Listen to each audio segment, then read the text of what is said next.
بسم الله والحمد لله والصلاة والسلام على خير الخلق محمد صلى الله عليه وسلم وعلى آله وصحبه ومن تبعه بإحسان رضي الله عنهم أجمعين.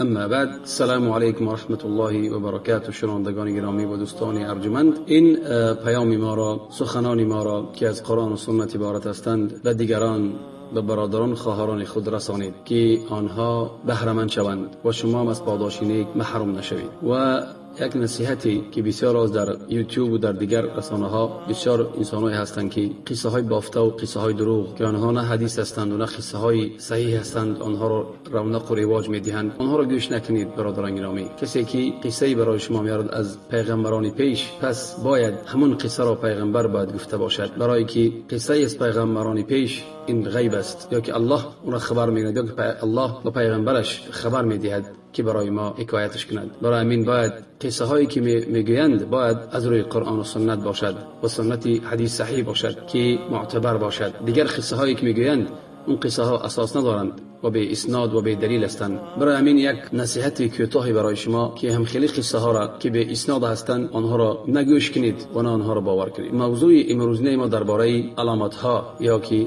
نشانه های بزرگ روز قیامت، علامات الکبرى میگویند. نشانه های بزرگ روز قیامت این آخران چیزی است که پیش روز قیامت هستند. آخران چیزی هستند که به آنها روز قیامت آغاز می شود. به اولی همون اکمین علامتی که سر میزند آغاز می شود، به همون روز قیامت آغاز می شود. و عالمان بزرگ اختلاف کردند در ترتیب آنها که کدام علامت در اول آغاز می شود یا که شروع می شود. اختلاف کردند و اختلاف برمیگردد به دو حدیثی که از پیغمبر روایت شده است درباره علامت های بزرگ روز قیامت که حذیفه ابن اسید الغفاری از رسول اکرم صلی الله علیه و سلم روایت شده است. در امام مسلم، حدیث امام مسلم است، به دو لفظ روایت شده است. هر دو لفظ یک خیل نیستند، به یک ترتیب نیستند، گوناگون هستند. یکم روایت میگوید حذیفه اطلع النبی صلی الله علیه و سلم علینا و نحن نتذاکر. گفت پیغمبر بزرگوار صلی الله علیه و سلم پیش ما آمد و ما یاد میکردیم. فقال ما تذاکرون. گفت ما چی را یاد میکنید؟ قالوا نذكر الساعه. گفت که ما روز قیامت یاد میکنیم. قال انها لن تقوم حتى ترون قبلها 10 آیات. پیامبر چی گفت صلی الله علیه و سلم؟ انها ای روز قیامت هرگز برپا نمی شود تا آنی که پیش از آن 10 آیت، 10 نشانه ظاهر نشود. پس از آنها پیغمبر صلی الله علیه و سلم نامبر کرد، گفت دوخان ای دود، و دجال و دابه همون حیوان بزرگی است از این جثه، و آفتاب از مغرب می براید نه از مشرق، نه از جای برآمدنش ولی از جای در آمدنش می براید، برعکس می براید. و فرآمدن عیسی علیه السلام یکی از علامات روز قیامت است. و یأجوج و مأجوج سه فروبری زمین، از زمین فرو می برد. میگن خسف، فروبری در مشرق و فروبری در مغرب و فروبری در جزیره عرب. آخران آن میگه آتشی است که از یمن پیدا می شود، سر می زند. تطرد الناس الى محشرهم. مردم به در یک جا احاطه میکند، جمع میآرد، حشر میکند. حدیث امام مسلم است. و در روایت دیگر میگوید که ان الساعه لا تكون حتى تكون 10 آیات. ساعت میگه روز قیامت برپا نمیشود. در پیش حدیثای نشانه های خرد میگفتیم که پیش از روز قیامت که این چی است؟ این میگه که روز قیامت برپا نمیشود تا آنی که 10 آیت پیدا نشوند یا که شروع آغاز نشوند. در این حدیث میگه که فروبری در مشرق زمین فرو میبرد و فروبری در مغرب و فروبری در جزیره عرب. و در اینجا گفت دوخان، دود و دجال و دابة الارض همون حیوان بزرگی، و یأجوج و مأجوج و آفتاب برآمدن از مغرب از جای درآمدگاهش، و آتشی که از قعر عدن میبراید و مردم به یک جا میبرد. و در روایت دیگر میگه دهم فرود آمدن عیسی علیه السلام. حدیث در امام مسلم است. برای همین در این دو روایت ترتیبی زمانی گوناگون است. برای همین عالمان اختلاف کردند در این مسئله. خلاصه گفتیم نشانه هایی که روز قیامت آغاز میشه که سر میزنن پی در پی میبینن. یک تشکی ظاهر شد، دیگراش پی در پی میبینن، زود میبینن پی در پی. خلیق پیغمبر بزرگوار صلی الله علیه و سلم در حدیث میفرماید امارات خرزات منظومات فی سلک فإن فإن يقطع السلك يتبع بعضها بعض. همجا پیامبر بزرگوار میگه نشانه های روز قیامت مثل چی است؟ موره های تسبیح یک میکشیم تسبیح میگه به ترتیب ماندگی است، در یک تناب یا در یک ژیلکه بگیم هم تسبیح است. وقتی که تسبیح کنده می شود، تسبیح همون تناب کنده که می شود، همون موره های تناب هستند انسان تسبیح میگه موره ها بگیم می شود، موره هایی که در تسبیح هستند همون هم خیلی پای در پای میریزند. برای پیغمبر تشبیه میدید که علامت روز قیامت همون خیلی مثل همون تناب و مثل همون موره ها میریزند، پای در پای میریزند. برای همین تشبیه میده پیغمبر که چخیل آنها یک تشکیه آغاز شد دیگراش پای در پای آمدن میگیرند. حدیث صحیح است، امام حاکم روایت کرده است و امام ذهبی میگه صحیح است و در امام احمد هم است از حدیث و اهل علم میگن صحیح است. برای همین ما در درس پیش گفته بودیم که ملحمه میشود. ملحمه چی است؟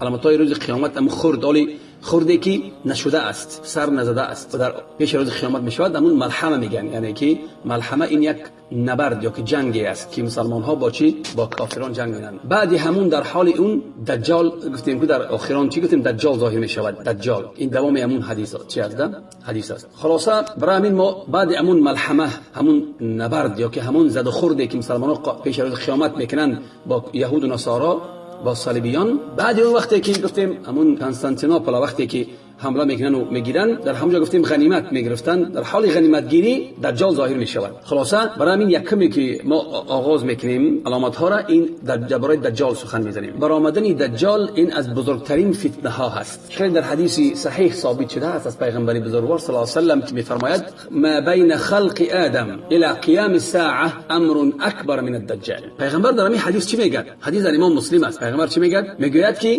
بین آفریدن آدم علیه السلام تا روز قیامت بزرگترین امر، بزرگترین فتنه این چی است؟ میگه بزرگترین فتنه این دجال است. نه این دجال بسیار فتنه بزرگی است. و چخیلی که باز از پیغمبر روایت میشود از ابی امامه رضی الله عنه از پیغمبر بزرگوار که میفرماید صلی الله علیه و سلم یا ایها الناس، میگه که ای مردم ندا میکند. پیغمبر میگه که هر آینه در روی زمین فتنه از همون روزی که الله عز و جل فرزندان آدم آفرید یا که آدم بزرگترین فتنه این فتنه دجال است و یگان فتنه از فتنه دجال بزرگتر نیست. از امروزی که آدم آفرید، فرزندان آدم آفرید، میگوید که بزرگترین فتنه از امروز تا حاضر میگه فتنه دجال است و میگوید که الله عز و جل یگان پیامبر را نفرستاده است مگر که آنها را از یعنی هر پیامبر امتش را از چی؟ از دجال برحذر کرده است، آگاهی داده است. هر یک پیامبر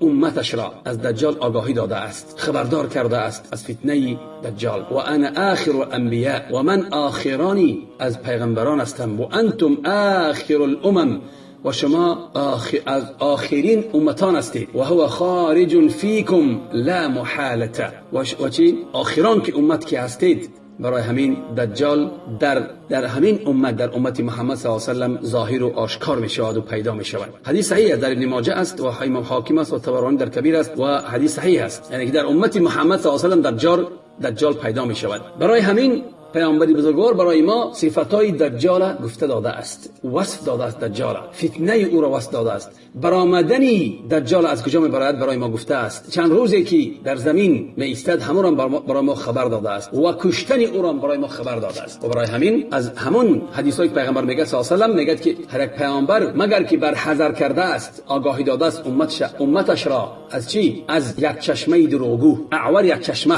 از یک چشمه دروغگو. یعنی که در واسط پیغمبر که یعنی که دجال چی است؟ یک چشمه است. بعد چی میگه که از یک چشمه دروغگو انه اعور، او اعور است. اعور یک چشمش چی است؟ کور است، یک چشمه است. و ان ربکم لیس باعور، و پروردگار شما هر آینه کور نیست، یک چشمه نیست. و دجال میگه مکتوب بین عینه کافر، در بین دو چشمی چی؟ دجال چی نوشته شده است؟ کافر. در روایت بخاری مسلم است و در روایت بخاری و امام مسلم و در دیگر روایت میگه ثم تهجاها. ای پیغمبر صلی الله علیه و سلم چی گفت؟ حرفی که، حرفی ف، حرفی را هست. برای همین فتنه دجال بسیار بزرگ است. و از نواس ابن سمعان رضی الله عنه فرمودند، نواس ابن سمعان گفت که ذکر رسول الله صلی الله علیه و سلم دجال ذات غدات. پیامبر بزرگوار صلی الله علیه و سلم میگه ذکر کرد، یاد کرد دجال روزی. خلاصه پیغمبر چی گفت؟ فخفض فیه و رفعه، حتی ظنناه فی طائفة النخل. پیغمبر گفت خیلی تحقیر کرد دجال. تحقیر یعنی که دجال پست است و ناچیز است و با فتنه او را خیلی بزرگ شماری خیلی سال فتنه بزرگ است. مردم در شبهه میمانند، مردم در فتنه او چی میشوند؟ واقع میشوند در فتنهش، با او ایمان میارن بسیاری مردم، خصوصا برای این فتنهش بسیار بزرگ شماری. حتی گمان کردیم که در یک ناحیه چی است؟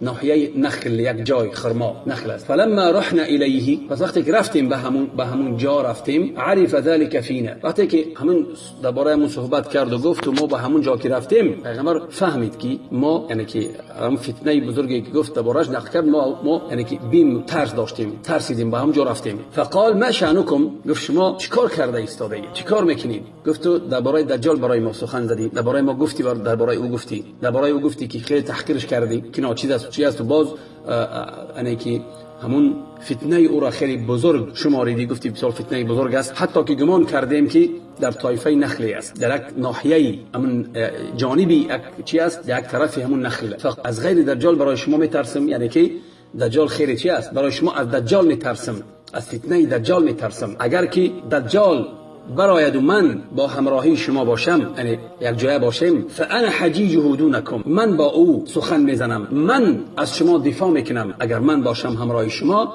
من از تن شما دفاع میکنم از شما. اگر که دجال برآمد و من همراه شما نیستم، ای من وفات کردم، همراه شما نیستم، این مراجعت به ماست، با آنهایی که بعد می آیند. پس هر یک از گفت چی؟ هر یک از گفت از خود دفاع کند، هر یک از خود چی؟ همون دفاع کند، غلبه کند در همون بحث و مناظره که میکند با دجال، دفاع کند از خودش. والله نگهبانی هر یک مسلمان است.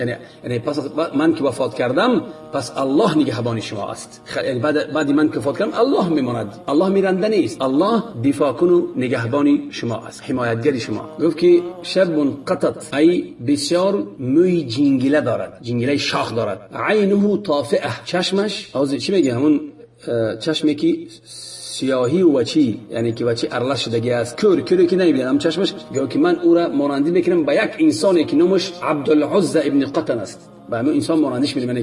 پیغمبر به صحابه میگه که به همون انسان ما او را مانندی میکنم، یعنی مانند است. فمن ادرکه منکم، پس کسی از شما که او را دریافت کرده که در همون زمانی که او بود دجال برآمد، پس فلیقرأ فواتح سوره الكهف، پس بخواند اولی سوره کهف، اولی سوره کهف. و این میبراید میگه بین چی؟ خلتن، یک منطقه است در بین شام و عراق، منطقه است که نامش خله، در همونجا گفت از همونجا میبراید. فعاث یمینا و عاث شمالا، پس چی میگوید؟ ای فساد میکند، دستی راست و دستی چپ، و یعنی معنا دارد که همه طرفه فساد چی؟ فساد فرا میگیرد از دستی کی؟ از دستی دجال. بسیار فساد جاری میکند، فساد همه را فساد میکند. یا عباد الله فثبتوا، پیغمبر چی گفت؟ ای بنده های الله، پس ثابت قدم باشید، ثابت قدم باشید. قلنا یا رسول الله، گفتیم ای رسول الله، و ما لبثوا فی الارض، گفت در زمین چقدر میایستد، چقدر در زمین میایستد با همراهی مردم؟ قال 40 یوما، گفت 40 روز میایستد. یوم کسنه، یک روزش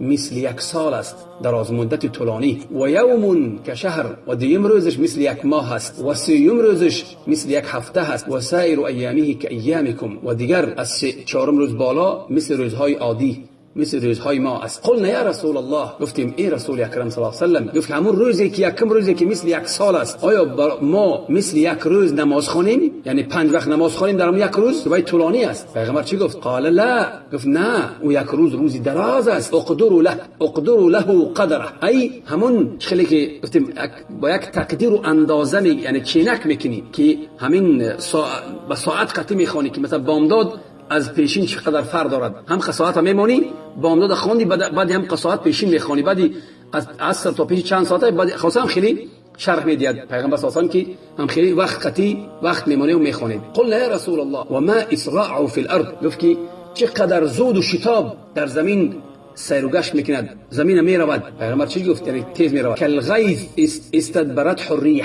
خلاصه میگه که مثل ابری است، مثل ابری است که شمال او را میبرد، شتابانه میبرد، یعنی که تیز پیش هر قومی که میرود آنها را دعوت میکند که من خدای شمایم. کسی که در دلش نفاق است، منافق است، دلش شبهه دارد، در دین شک دارد، به دین یقین ندارد، به الله یقین ندارد، پس چیکار میکند؟ به او ایمان میارد، به کافر دجال ایمان میارد، با دعوت او اجابت میکنند، دعوت او را قبول میکنند، با او ایمان میبرند. فیأمر السماء فتمطر والارض فتنبت. پس وقتی که امر که میکنند، برای پیغمبر میگه بسیار فتنه بزرگی است که وقتی که آسمان امر که میکنند، ای به امر الهی است، اصلا امتحان سنجش برای مردم، سنجش برای مردم است. برای همین الله وقتی که امر میند آسمان، این هم با چیه؟ به امر الله است، باران میبارد. و زمینی که خشک است چی میبرد؟ نباتات میبرند، رستنی ها را میبرد، رستنی میبرد، زمین سبز میشود. فتروه علیهم سارحتهم اطول ما كان ذرا و اسبغه دروعا. خلاصه میگه اورا، یعنی آن چاربایی که آنها شتر و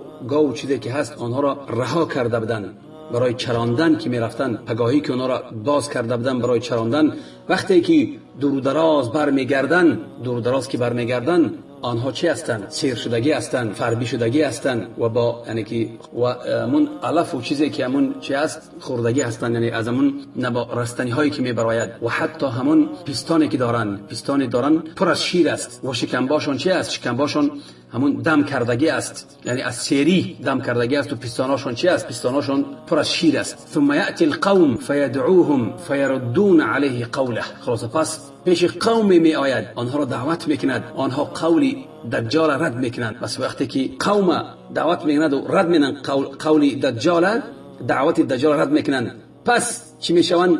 در قحطی و میمانند، همه چیز از دست اینا گرفته میشود، گشنگی میشود، قحطی میشود، حتی اموالی که داشتن از دستشون میرود. وقتی که دجال میگه، یعنی کسی که سخنش میگیرد، دعوتش قبول میکند، او را چی؟ او را ناز و نعمت میتهد. و کسی که رد میکند، او را چی؟ به او را خشسالی میبیارد، او را همه مالو شمی گیرد و با جای خرابزاری که میگذرد که میگه او اخرجی کنوزکی فیتبعه کنوزها کیعاسیب النحل. پس وقتی که با جای خرابزار که میگذرد، که یعنی که ندا میکند به زمین که کنز و ثروت به بالا برار، زمین همه کنز و ثروت به بالا میبرد. پس همه کنز زمین پیرویش میکنند، همه کنز زمین از زمین میبرایند و دجال پیروی میکنند.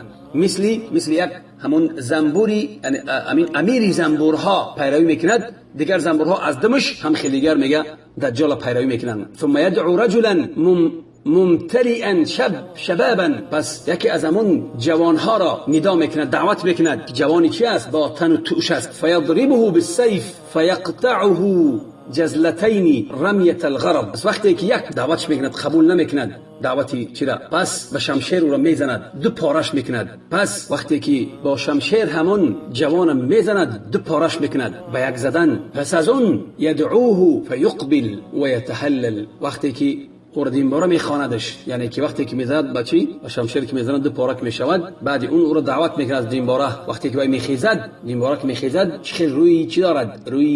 روی درخشان دارد. پس از خیستنش دینباره، پس رویش میدرخشد و میخندد. برای چی؟ دجال مسیح دجال میگن. برای گفتیم که مسیح دجال این چی است؟ یک چشمش ممسوح، ای مثل مالیدگی است، مثل خیلی راست است، خیلی انکور است. در این حالت میگه وقتی که رمیج ابن عثیر رحمه الله میگه که برای چی نامش مسیح گذاشتن؟ مسیح دجال برای چی مسیح گفتن؟ برای که یک چشمه است، هم یک چشمش هم چی است؟ ممسوح است، مسح شدگی است. مسح یعنی که یک طرف یمین مثل بگیم یک طرفش پچق شدگی ایده، یک طرف روش پچق شدگی، نه چشم دارد، چشمی خیر پچق شدگی بگیم. و چی است؟ ابرو هم ندارد، نه ابرو دارد نه چشم دارد، هم چشمش رنگ هم پوچ شدگی، رنگ هم دانه انگور پوچ شدگی و همون یک طرف روش هم خیلی پچق شدگی.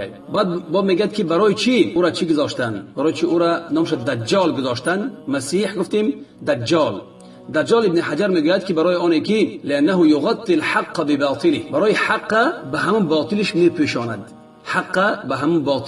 میپوشاند، برای همین میگنش که دجال، کلمه دجل خیلی که جادوگرا وقتی که چی است چند سخن دروغ و باطل میزنن، بعد یک سخنی که از همون جن ها میارنشون به همون سخن همون چی دروغاش ده میپوشانن. هم خیلی دجالی که سخنای باطل میزند، حق به باطلش میخواد که چی روی پوش کنند. خلاصه در دیگر روایت ها پیغمبر چی میگه صلی الله علیه و آله؟ میگه که در روایت دیگر پیغمبر صلی الله علیه و آله میگه من خواب بودم، در خواب دیدم که در گرد کعبه طواف دارم. پس یک مردی را دیدم، مردی خیلی یعنی که بگیم سبزینه موی سرش خیلی چی است جنگله بگیم یعنی که از سرش آب میریخت. گفتم که کیست این؟ گفتن که عیسی ابن مریم. پس وقتی که میگه پیش رفتم نزدیک رفتم به طرف من گشت روش گردان به طرف من اذا رجل جسیم احمر. گفت که وقتی که روش گشت دیدیم که یک مردی سرخ است جعد الرأس موی سری چی دارد این جنگله چشمی کور دارد و چشمش مثل یک انگوری چی است انگوری که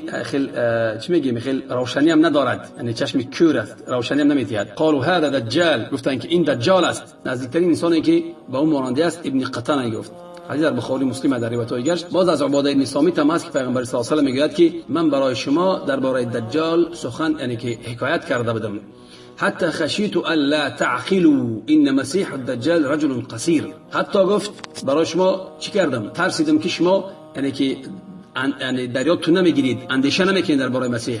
گفت که مسیح دجال این چی است؟ مردی کوتاه است یعنی قدش کوتاه است. افحج جعد اعور. گفت مردی کوتاه است. افحج یعنی که مثل که انسان خط نکرده شده است. وقتی انسان خط نمیدن خیلی همین رانهای پاشه خیلی کشاد میگیرد همون کشاد میگیرد خیلی پاش کشاد میگیرد راه میگردد. وقتی مثل خط نکردگی انسان باشه وقتی خطش میبینن پاش جفس کردن نمیتوند پاش کشاد میگیرد همون زانیوش خیلی دور میگیرد رانهای پاش دور میگیرد. خدا این عیب هایی که در دجال هستند. جعد هم گفتیم جنگلمو اعور مطموس العین یک چشمش گفتیم چی است محو کرده کور است محو کرده شده چسبیدگی وليس بناتئه ولا حجراء چشمش خیلی برآمدگی نیست خیلی باریز و برآمدگی نیست و نه چشم تنگ است. فین البس علیکم اگر که شما در او شبهه کردید که آیا این کی باشد شبهه کردید که این دجال است نیست. پیغمبر چی گفت صلی الله علیه و آله فین البس علیکم ای شبهه کردید پس بدانید که پروردگار شما تبارک و تعالی کور نیست. انکم لن ترون ربکم و هر آینه شما پروردگارتون نمیبینید تا آنی که وفات نکنید حتی تموتو یعنی پروردگار در زندگی انسان دیدن نمیتواند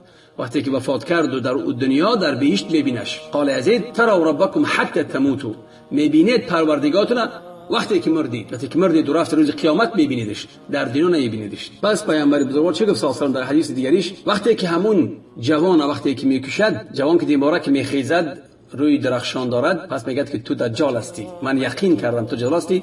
بعد میگه از چی همون یک کشتن دیگه نمیتواند فقط یک بار کشتن میتواند و زنده کردن یک بار فقط الله برای میدهد زنده کردن کشتن دیگه هم میگه کشتنش نمیتوند. بعد اون میگیرد میگه چی میگیرد همون میگه بگیرد در دوزخ پرتویش دوزخ وای بهشت است در نزد الله. و هو كذلك اذ بعث الله در همین حال بود که الله عز و جل چی میگه عیسی علیه السلام از آسمان میفرستاند. خلاص عیسی علیه السلام میفرستاد. این درباره درباره عیسی علیه السلام در وقت خودش میگیم. این بود درباره چی گفتیم درباره بعد عیسی میفرد و عیسی میکشدش دوام دارد. اینا ان شاء الله در وقت عیسی علیه السلام صحبت میکنیم درباره عیسی علیه السلام وقتی فرمودنش کشتنش دجال. باز حدیث از ابی سعید الخدری رضی الله عنه میفرماید پیامبر بزرگوار صلی الله علیه و سلم که یخرج دجال فيتوجه قبله رجل من المؤمنين فتلقاه مسالح الدجال فيقولون له راسا میگه دجال وقتی که میبراید به طرف دجال یک مرد میرود به پیش دجال یک مرد از مؤمنان میرود. پس همون انسانای گرد اطراف دجال هستند آنها با او وا میخرند فیقولون له میگویند به همون مردی که پیش دجال میخواد رود کجا میخوای روی نیت کجا رفتن داری من میخواهم که پیش همون مردی که برآمده است پیش همون روم ای دجال. پس میگویم برای او که او ما تؤمن بربنا آیا تو با پروردگار ما ایمان نداری؟ ای دجال میگن پروردگار ما پنهانی نیست. پس میگن که اینو بکشید. پس بعضیشون میگوید که آیا شما را پروردگارتان من نکرده بود از کشتن کسی یعنی یگان کس به رخصت او نکشید پس دجال آنها را من کرده بود آدماشو که یگان کس بکشن. پس گفت که گرفتن همون مرد و پیش دجال رفتن. وقتی که همون مرد مؤمن وقتی که دجال میبیند قال یا ایها الناس میگه که ای مردم هذا دجال این دجال است الذي ذكر رسول صلی الله علیه و سلم همون دجالی که پیامبر بزرگوار صلی الله علیه و سلم برای ما ذکر کرده بود یاد کرده بود گفته بود. پس دجال امر میند که چی خلاصه میگیرن و یا میزنن زدن سختی میزنن او را. قال فیقول اما تؤمن بی آیا با من ایمان نمیاری؟ خلاصه قال فیقول انت مسیح الكذاب پس میگه که تو مسیحی کذاب هستی دجالی کذاب هستی. قال پس میگه چی امر میند که با یک اره دو پارش بکنن و دجال بین همون دو پاره یک پاره این طرف یک پاره اون طرف، بین همونها میرود این طرف و باز می آید، یعنی که جدا شدگی است. پس دجال میگوید که بخیز، همون انسانی که دو پارش کردن، فیستوی قائما، پس راست میشود این باره. قال ثم یقول له، پس برای او میگوید که اتؤمن بی، به من ایمان میبیاری؟ فیقول مزددت فیک الا بصیره، من میگه ایمانم باز افزایش یافت و علم زیاد شد درباره تو که تو در حقیقت دجال هستی. قال ثم یقول ای ایها الناس، هم مرد میگه که ای مردم، این انسان، این دجال دیگر بعد من یگان کس کشتن نمیتواند. پس میگرد دجال که بکشد او را، همون مرده. پس از همین گردنش تا همین گردنش خواستم جایی که میبرن میکشن، همینجا آهن میشود، کشتنش دیگر نمیتونن، هم خمیرن دیگر کشتنش نمیتونن. یعنی که زمین چی بگیم قرطقش تا پایان گردنش چی میشود؟ آهنی میشود، کارچه قدی دیگر بردنش نمیتونن، یگان راه دیگر نمییابند، از دست و پاش میگیرن و فیقذف به، پس او را میپرتایند. مردم گمان میکنن که وای در دوزخ پرتافتن، و انما القی فی الجنه، و هر آینه او پرتافتنش در چی؟ در جنت. دوزخ دجال جنتی است در نزد الله عزوجل. فقال رسول صلی الله علیه و سلم، پیامبر چی گفت صلی الله علیه و سلم که هذا اعظم الناس شهادتا، همین مرد گفت بزرگترین شهید است در نزد پروردگار عالمیان، بزرگترین شهید است. حدیث در امام مسلم از 10938 حدیث. خلاصه باز از مغیره ابن شعبه روایت میشود که پیامبر بزرگوار صلی الله علیه و سلم میفرماید، مغیره ابن شعبه میگه من هیچ کس مثل من درباره دجال پیغمبر را پرسیدگی نیست. خلاصه میگه من در مغیره ابن شعبه میگوید که من درباره او بسیار میپرسیدم. در روایت گفتن که آخی وای ترا ضرر نمیرسوند دجال، یعنی که در وقت تو نیست و در آخر امت محمد میبرد صلی الله علیه و سلم. قال قلت انهم یقولون، که آنها میگویند که یعنی که میگویند که با چی است دجال؟ چی دارد؟ یک مثل کوه از چی دارد؟ از نان و از گوشت و از دریا، نهر رودی از چی؟ دریای از آب. قال هو اهون علی الله من ذلك، خلاصان سگ در میگه در دستی الله برای چی داده است؟ برای دجال داده است. این همچون سنجشی برای مؤمنان است که مؤمنا ایمانش زیاد می شود، و همچون امتحانی برای چی است؟ برای منافقا و برای کافران که به او ایمان میارن و کافر میشوند. باز از انس ابن مالک رضی الله عنه ان رسول صلی الله علیه و سلم قال، فرمودن که صلی الله علیه و سلم فرماید که از انس ابن مالک یتبع الدجال من یهود اصبهان 70,000 علیهم طیالسه، پیغمبر میگه صلی الله علیه و سلم که پیروی میکند دجال از یهودان اصفهان 70,000. هر یک تامون 70,000 چی دارد؟ میگه مثل یک چی داره؟ یک جامه های دارن، جامه که در بالای کتفش میماند، یعنی که همون جامه های ما هستن کو جامه خیلی میپرتند در بالای چی، یعنی یک علامت شامی است که جامه دارن، جامه ها 70,000. حدیث در امام مسلم است، حدیث صحیح است. یعنی که بین یهودای اصفهان، یهودای ایران پیروی میکنن. و از ابی امامه رضی الله عنه در حدیث دراز که پیغمبر بزرگوار صلی الله علیه و سلم میگه که و انه لا یبقى شیء من الارض الا وطئه وظهر عليه الا مکه و مدینه. حدیث دراز از پیغمبر صلی الله علیه و سلم میگه که یگان جای نماند که همون دجال در اونجا نرود و پای خود نگذارد، یعنی همه جا را میرود، به همه جا را طی میکند، به همه جا میرسد، مگر میگه مکه و مدینه. مکه و مدینه را رفتن نمیتواند. خلاصه مکه و مدینه میگه رفتن نمیتواند، و هر یک جای درآمدگاهی که میخواد بدراید دجال در اونجا میگه فرشتگان با شمشیرهای امن تیز میگه چی هستند در هر یک درآمدگاهی مکه و مدینه هستند. حتی ينزل عند الضریب الاحمر، پس میگه در یک جای به یک منطقه میبیاد که نموشی از ضریب یک کوه خرده است، نموش ضریب است. پس میگه در همونجا عند منقطع سبخه فترجف المدینه باهلها 3 رجفات فلا يبقى منافق ولا منافق الا خرج الیه. خلاصا به یک جایی میباد که همونجا گفتیم یک کوه میده است، نموش ضریب است، ضریب سرخ. در یک جایی نموش سبخه است، سبخه. پس میگه مدینه 3 بار چی میلرزد، مدینه 3 بار وقتی که به همونجا که میرود دجال مدینه 3 بار میلرزد. وقتی که میلرزد 3 بار در درون مدینه چی منافق و چی منافقی زنی و چی منافقی مردی است همش میبرایند، از مدینه میبرایند، یعنی که معناش پیروی میکنن چرا دجال. خیلی که همین آتش سیاهی چرا میبرد؟ آهنه. وقتی در علاو که میوانی آتش پاک میرد. هم خیلی میگه چی همون منافقا از درون چی از درون مدینه میبرایند، مکه و مدینه میبرند، پاک میشود مدینه از منافقان. و همون روز چی میگن؟ همون روز میگن که روزی چی است؟ روزی خلاص است، روزی یعنی که یعنی نجات یافتن است. حدیث در امام ابن ماجه است، اسنادش قوی است، و امام حدیث در امام مسلم است از حدیث چی است؟ امام مسلم از انس. خلاصه حدیث دیگر از پیغمبر بزرگوار صلی الله علیه و سلم است که میگه برآمدن دجال از کجاست؟ برآمدن دجال از ابی بکر صدیق رضی الله عنه فرمودند که پیغمبر بزرگوار صلی الله علیه و سلم میگه که ان الدجال یخرج من ارض بشرق. دجال میگه میبراید از زمینی که در شرق است، یقال لها خراسان. همون زمین چی میگن؟ زمین خراسان. یتبع اقوام، او را پیروی میکنن قوم هایی که ان وجوههم المجان المطرقه. خلاصه حدیث در امام ترمذی است و ابن ماجه است و حاکم است و منذری. امام منذری میگه که هذا حدیث حسن غریب، حدیث صحیح است میگه اسنادش. و امام وافقی خلاصه حدیث صحیح میگن. رویهاش میگه گرد هستند، گرد و سرگوشت هستند، رویهای گرد و سرگوشت. خیلی بنیاشون در دیگه حدیث ها میگه که بنیاشون کمتر پچق هستند و چشماش خیلی از همون قبیله ترکا هستند، مغول و ترک و همینا، خیتای همینا، همین قبیله هستند. باز در حدیث دیگه پیغمبر بزرگوار صلی الله علیه و آله میگه که از ابی هریره است رضی الله عنه در درآمدن مکه و مدینه میگه در همون درآمدگاه مدینه ملائکه هایی هستند که نه میدرد طاعون و نه دجال در آمدن میتونه در مدینه. در بخاری مسلم است. باز حدیث صحیح است در امام مسلم است از حذیفه رضی الله عنه میفرماید که قال رسول صلی الله علیه و سلم معه ای همراهی دجال. این دجال چی دارد؟ میگه جنت و نار. میگه همراهش